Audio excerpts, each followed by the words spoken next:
What's going on, guys? It's Isaac here with Krietz Customs. Today I have a new body style GMC 1500 Sierra that we just got done lifting. Added some new wheels and tires too, so you guys are looking to get your truck lifted, trying to figure out what to put on it. You should definitely take a look at what we did to this one.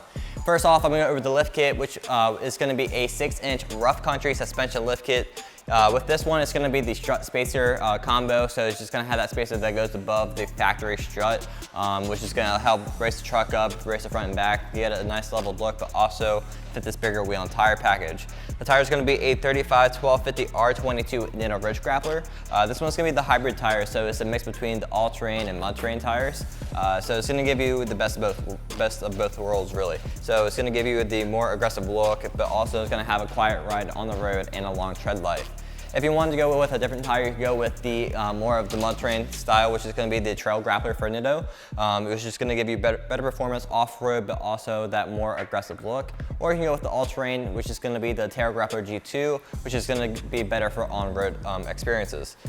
With this tire and wheel setup, we do have to do a little bit of trimming on the plastic piece down here below the bumper. With that little bit of trimming, there's not going to be any rubbing. Down here we have a 22x12 Fuel Blitz with a -44 offset.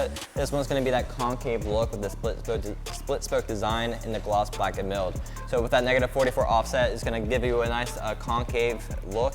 That's also going to push that wheel and tire package out, suspend the fender, giving a nice wider stance.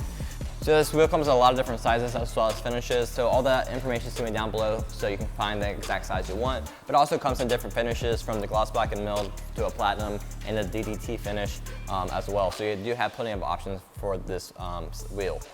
Overall, this is a really good look for any truck you really want to put this on. So if you guys have any questions about getting that done to yours, you can give us a call. We also offer 0% financing for up to 12 months. So if you guys are looking to do that, that information will be down in the description as well.